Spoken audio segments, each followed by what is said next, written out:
Sabemos, querido, que desde Gênesis,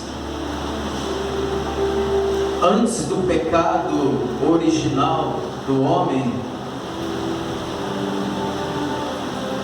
tanto o homem como a mulher, Adão e Eva, eles tinham o livre acesso à intimidade com Deus. Antes do pecado, ao entardecer do dia, ao final do dia, a palavra de Deus diz que o Senhor ia ter com o homem. O Senhor ia no jardim visitar o homem. E ali havia uma comunhão, intimidade entre Adão e Deus. Mas depois do pecado, o livre acesso àquela coisa que era tão natural, tão simples, já não é mais. Após o pecado, a coisa ficou mais difícil. Eu preciso que você preste muita atenção no que eu estou ministrando, para chegar até onde eu creio que Deus quer ministrar seu coração nesta noite. Após o pecado, o livre acesso não é mais tão facilitado. E aí vamos ver que através dos filhos de Adão, Abel e Caim, é necessário levantar o primeiro altar. Aleluia. Para sacrificar, para ofertar a Deus. Só que nós entendemos que no primeiro altar, após o pecado, é uma coisa muito interessante que Deus se manifesta lá. Deus fala com Caim: teu semblante está decaído, né? O pecado já as porta, cabe tu a dominá-lo. Então há comunhão, há um diálogo nesse altar entre Deus e Caim e Abel. Quando Caim mata seu irmão, Deus mais uma vez, através desse altar, fala com ele, né? Onde está seu irmão? Deus já sabia.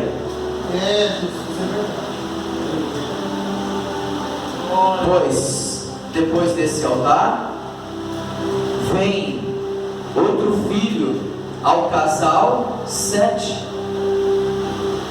De Sete gera, né, outro altar, que vem Enos, depois de Sete. E a palavra diz que através de Enos se começa a invocar a Deus. Não diz que Enos invoca a Deus, diz que através de Enos se invoca, começa-se a invocar ao Senhor. É levantado o altar para que isso aconteça. E depois de Enos, vamos entender que após o mundo, depois do dilúvio, uma pós-reconstrução da parte de Deus, a preservação de Noé e sua família, no novo mundo depois, né, após o dilúvio, o que acontece quando Noé desce da arca? Ele levanta o quê? Altar. Aleluia. E ali ele se apresenta com a sua família ao Senhor, altar levantado. Depois de Noé, vem Abraão. E Abraão levanta altar. Aleluia. Também. E depois de Abraão, vem seguindo os patriarcas. Então o altar já começa lá de trás. Aleluia. Depois do pecado. Antes do pecado, não precisava-se de altar, de memorial. Não, era um livre acesso para com Deus. Era uma coisa muito natural. Deus se Glória a Deus. Mas após o pecado, aquilo que era tão livre foi restrito. O pecado nos separa do Senhor, nos faz separação. E aí vamos entender que para você chegar a Deus, para você ter intimidade com Deus, é necessário levantar altar, para que haja resposta da parte de Deus. Aleluia. Se para depois de Abraão, vamos entender que Isaac levanta altar. Jacó é o mais rebeldinho, demora mais tempo para levantar altar, mas levanta uma pedra. Começa ali, uma visão do céu, uma escada do céu, e ele levanta uma pedra e diz: olha, aqui é um portal para o céu. Aleluia. Aleluias. Então, amado, para chegarmos a esse contexto, vamos entender que lá de trás começa a se levantar altares. Aleluia. E nesse tempo a qual se apresenta aqui esse cenário de Elias, o povo já conhece altar, já é conhecido o altar. Só que quando se levanta aqui um rei, um líder, a qual a casa de seu pai, de Acabe, já não anda nos princípios de Deus, mas anda ao contrário, anda na contramão da vontade de Deus, vamos entender que ele faz aliança, ele se alia ainda a uma mulher terrível, Jezabel. Então se levanta dois líderes nesse cenário, a qual não tem nenhuma reverência e respeito para com Deus, e pelo contrário, são perseguidores daqueles que se professam uma fé viva no Senhor. E vamos entender aqui que mais do que isso, eles vivem a mentira, porque eles trazem uma persuasão aos profetas da época, profetas aqueles os quais havia a escola a qual Samuel havia fundado, dos profetas. Mas aquele que não se aliava a Acabe e a Jezabel, aqueles que não comia da sua mesa, aqueles que não participavam do banquete, eram mortos. Então 450 profetas que era do Senhor passou a ser de Baal. Porque o que acontece no cenário onde não há verdade, onde não se invoca a Deus, onde um altar a qual teria que estar de pé de Deus está caído, levanta-se o que? Os altares dos ídolos. Se levanta o adversário. A mentira é propagada, porque aqueles 450 profetas de Baal só profetizavam aquilo que Jezabel e Acabe queria. Comiam da sua mesa, era sustentado por eles. Perderam o direito de profetizar da parte de Deus, porque viviam a mentira. Mas havia também mais 450, de Azem, lá atrás. Olha para você ver a quantidade. Mas eu louvo a Deus, porque mesmo diante do cenário desse, a qual a mentira era pregada, e só se falava ao povo aquilo que Jezabel queria. Quem era Jezabel? Todo mundo sabe. Uma mulher realmente, totalmente usada na mão do adversário. Ela fazia o que queria. Não era nem Acabe que mandava, quem mandava era Jezabel. Você entender que era por trás de Acabe, quem mandava era Jezabel.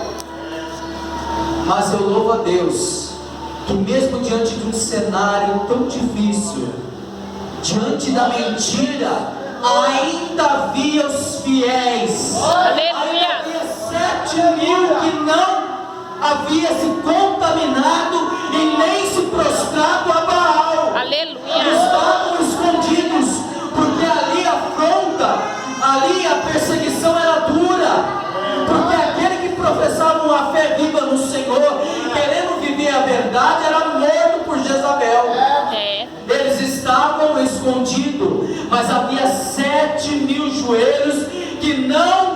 dobrara diante de Baal. Aleluia.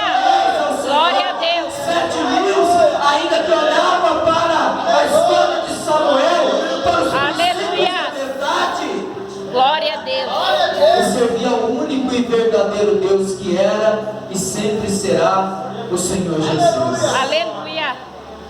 Mas nesse cenário todo se apresenta um homem de Deus por nome Elias. E o interessante é que quando Elias chega nesse cenário, Acabe vai a seu encontro. E ele automaticamente é afrontado, porque Acabe chega diante dele e vê que ele não é mais um daqueles que come na sua mesa. Não é profeta vendido, não é profeta sustentado, não é profeta que pertence ao regime ali, não. Aí Acabe fala: és tu, perturbador de Israel? Olha só a afronta do adversário. És tu, perturbador de Israel? Na mesma hora, no mesmo instante, Elias olha para ele e diz: perturbador de Israel, é tu e a casa de teu pai, que vive a mentira, o engano. És você e a casa de seu pai, que se desviaram dos princípios da verdade para viver a mentira. E vai além disso ainda. Faz um grande desafio ali. Pega seus profetas de engano, manda subir ao Monte Carmelo. E ainda quando ali Acabe está com ele, ali ele vira as costas para Acabe e olha para o povo e diz assim uma palavra tão maravilhosa: até quando vocês vão cochear entre dois pensamentos? Deus. Até quando, povo de Deus, vocês vão estar divididos entre a verdade e a mentira? Até quando? Cochear? Você já viu um coxo? Como que é? Ele está um dia, ele está assim andando, ó. Um dia lá em cima, outro dia lá embaixo. Outro dia lá em cima, outro dia lá embaixo. A fé daquele povo estava dessa maneira. Um dia subia, outro dia descia. Não tem estabilidade. Deus. Então Elias fala para eles: até quando vocês vão cochear? Estar dividido entre a verdade e a mentira. Hoje vocês vão ter uma escolha. Se Baal é Deus, vai servir ele. Mas se Deus é Deus, vocês também vão servir. Aleluia. E ali chega diante dessa palavra. A qual Elias convoca o povo para se chegar ao Monte Carmelo. Aleluia. E ali naquele monte, Elias diz assim: olha, hoje um Deus vai responder neste lugar. Hoje haverá uma resposta neste lugar. Aleluia. E ali precisou ser levantado o quê? Altar. Sim, Deus. Mas o que me chama a atenção, que não foi primeiro levantado o altar do Senhor, porque Elias falou para eles: prepara o culto de vocês, invoca o seu Deus. Elias vira-se para o povo e fala assim: dai-nos bezerro para o sacrifício. Mas dá primeiro a eles. São 450. Só eu estou sozinho. Mas por que Elias fala dessa maneira? Se a palavra me fala que não estava Elias sozinho, havia 7.000 que não se prostraram, mas porque Elias ainda, Deus não havia falado com ele na caverna, porque ele não tinha ainda chegado lá.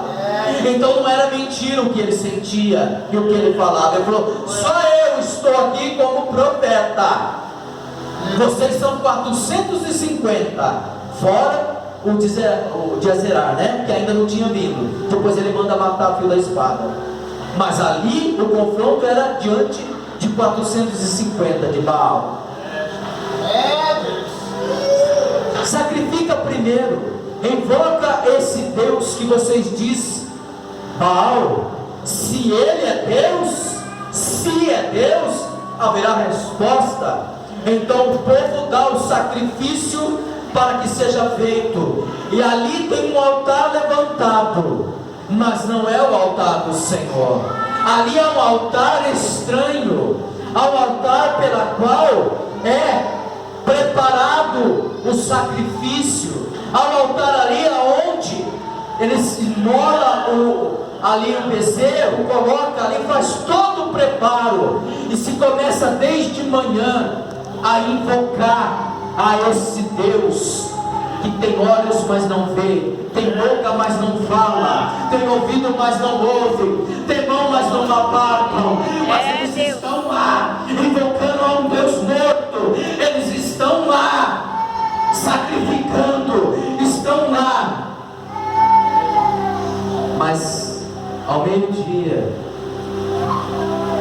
Elias começa a dizer para eles: olha, vocês precisam clamar mais, vocês precisam buscar mais. Talvez se Deus foi dar uma voltinha, ou talvez está atendendo alguém, né? Elias tem essa intimidade, Elias tem essa, como eu posso colocar, essa ousadia. Por quê? Porque o Deus de Elias é o mesmo meu Deus e seu Deus. Aleluia. O nosso Deus é um Deus onipresente, Glória a um Deus Deus. onisciente, Aleluia. é um Deus todo-poderoso e imutável, não muda. Glória a Deus. Então ele tem essa intimidade, essa ousadia. Grita mais. Talvez ele está viajando, mas por que ele diz isso? Porque o Deus de Elias é o nosso Deus. Ele está em todo lugar, a todo Aleluia. Ele é capaz de me ouvir a minha oração e a oração do pastor e a sua oração ao mesmo tempo. Milhares, esse nosso Deus, o Todo-Poderoso, é o único capaz de ler todos os nossos pensamentos. Aleluia. Ao mesmo tempo, de discernir a voz da irmãzinha do irmão. Jesus. Quando o irmão clama, ele fala: epa, meu filho, aquela voz ali é do meu filho. Aleluia. Quando a irmãzinha clama, ele fala: epa, aquela voz é da minha filha, lá eu conheço. Aleluia. Esse Deus onisciente conhece. A palavra diz lá em Salmo 139 que antes que nós falamos, as palavras não chegaram à boca, o Senhor já sabe o que vamos dizer. Aleluia. Ele conhece o nosso deitar, o nosso levantar. Jesus, Ele obrigado. segue o nosso caminhar, sabe tudo o que fazemos. Para onde poderemos nos ausentar desse Deus? Se eu subir nas alturas, lá Ele está. Se eu descer no mais profundo, ali Ele está. Aleluia. Aleluias. Esse é o Deus que eu e você servimos, querido. Esse é um Deus todo-poderoso. Glória a Deus. É por isso que Elias ali começa, tem essa ousadia. Vai lá, grita mais. Olha, talvez ele não está escutando. Vai, busca mais. Mas não há resposta. Não há nenhuma resposta. E ali aqueles homens começam a se desesperar, a se cortar, a pular sobre o altar. E vai daqui e de lá. E não há resposta. O altar está de pé, há movimento, há circulação, há entrega, há sacrifício humano de retalhar, mas não há resposta. Isso me diz algo, traz uma lição muito profunda ao meu coração, e eu creio ao teu coração, que nem tudo que está de pé é verdadeiro. Nem tudo que está está de pé, a resposta da parte de Deus. É, Jesus. Nem tudo que é movimento quer dizer que é de Deus.